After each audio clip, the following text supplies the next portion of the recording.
कौन थे भगवान शिव के वो महान भक्त जिन्हें खुद भोलेनाथ ने दिया था अवतार?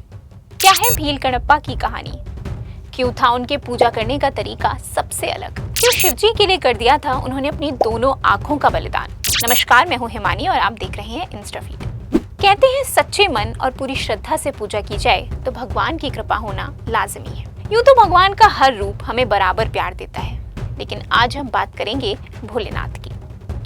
माना जाता है अपने नाम की तरह ही शिवजी की शख्सियत भी बेहद भोली है। निश्चल और निष्कपट भाव से कुछ भी मांगोगे तो वो जरूर मिलेगा।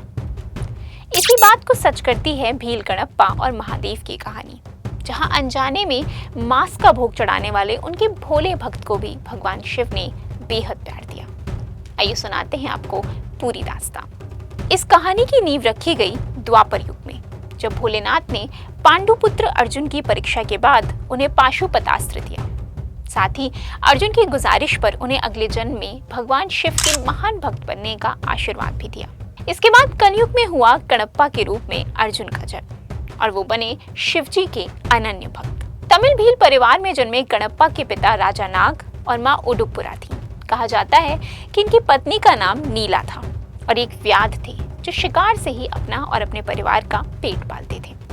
एक बार की बात है, शिकार ढूंढते ढूंढते कणप्पा जंगल में काफी दूर निकल आए, जहां उन्हें मिला बेहद प्राचीन मंदिर और उन्हें एक दिव्य शिवलिंग के दर्शन भी हुए। उस मंदिर को फौरन साफ करने के बाद कणप्पा ने शिवजी को भोग लगाने के बारे में सोचा।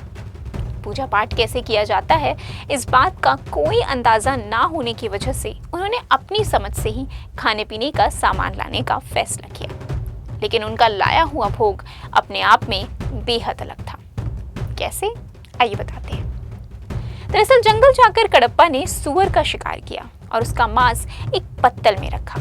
पीने के लिए एक पात्र में उन्होंने मधुमक्खियों के छत्ते से शहद इकट्ठा किया। लेकिन अब सवाल ये था कि पानी किसमें रखें। कोई उपाय ना देखकर उन्होंने अपने मुंह में ही पास की नदी स्वर्णमुखी से थोड़ा पानी भर लिया। लौट कर आए तो पहले शिवलिंग पर पड़े सूखे पत्तों को पैर से साफ किया और फिर मुंह के पानी से कुल्ला करके महादेव का अभिषेक करके उन्हें भोग लगाया। हालांकि इस तरह की हरकत भोलेनाथ के लिए बिल्कुल अस्वीकार थी, लेकिन सिर्फ और सिर्फ कणप्पा की भक्ति और भोलेपन ने उन्हें खुशी खुशी ये प्रसाद स्वीकार करने के लिए विवश कर दिया। बस फिर तो ये कणप्पा के लिए रोज का दस्तूर ही बन गया।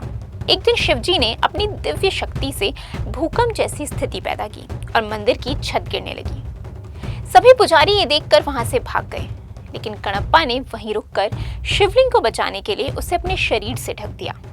उनकी स्वार्थहीन भक्ति को देखकर भोलेनाथ बेहद खुश हुए। इस कहानी में मोड़ तब आया जब उसी मंदिर में एक पुजारी भी पूजा करने के लिए आने लगे। रोज वहां आकर मांस का भोग देखकर वो गुस्से में सोचते कि आखिर शिवलिंग को अपवित्र करने वाला ये पापी कौन है। बस यही पता लगाने के लिए एक दिन जब वो पेड़ के नीचे छुपकर बैठे तो उन्हें कणप्पा के बारे में पता चला। उसकी श्रद्धा देखकर पुजारी को खुद पर गुमान हुआ और सोचा, जो भगवान मेरी शुद्धता से की गई पूजा पर भी मुझे दर्शन नहीं देता, वो इसे क्या दर्शन देगा। और तब महादेव ने रची एक ऐसी लीला जिससे पुजारी का घमंड चूर चूर हो गया। दरअसल रोज की तरह कणप्पा ने वहां आकर पहले पैरों से शिवलिंग पर पड़े पत्ते हटाए और फिर मांस और शहद का भोग चढ़ाने से पहले मुंह के पानी से कुल्ला करके जल चढ़ाया। इससे पहले कि पुजारी बाहर निकलकर उन्हें टोकते, कुछ ऐसा हुआ जिससे सबके पैरों तले जमीन खिसक गई। दरअसल कणप्पा ने देखा कि शिवजी की एक आंख से खून बह रहा है। एक सच्चे भक्त होने के नाते उन्हें ये देखकर बहुत दुख हुआ और तुरंत पास पड़ी जड़ी बूटियों को शिवजी की आंखों पर लगाया। लेकिन जब इसके बाद भी खून रिसना बंद नहीं हुआ, तब कणप्पा ने जो किया, उसने उन्हें एक महान शिव भक्त की उपाधि दे दी। बिना कुछ सोचे समझे उन्होंने तुरंत एक तीर से अपनी एक आंख निकाली और उसे शिवजी की आंखों पर रख दिया, जिसके बाद उनकी आंखों से खून निकलना बंद हो गया। लेकिन दूसरे ही पल उनकी दूसरी आंख से खून बहने लगा। कणप्पा तुरंत अपनी दूसरी आंख पर भी तीर मारने ही वाला था कि तभी उसे ध्यान आया कि बिना कुछ देखे वो सही जगह पर अपनी आंख कैसे लगाएगा।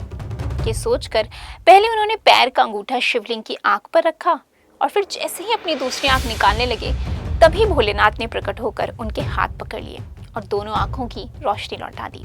साक्षात यूं प्रभु के दर्शन से भौचक्का होकर पुजारी को भी अपनी गलती का एहसास हुआ और भगवान के दर्शन के लिए उन्होंने कणप्पा का शुक्रिया अदा किया। तमिल में आंख को कण कहते हैं और इसलिए भगवान को अपनी आंखें दान करने की वजह से उन्हें कणप्पा नयनार कहा गया। आपको बता दें कि ये उन 63 तमिल संतों में से हैं जिन्हें नयनार की उपाधि दी गई।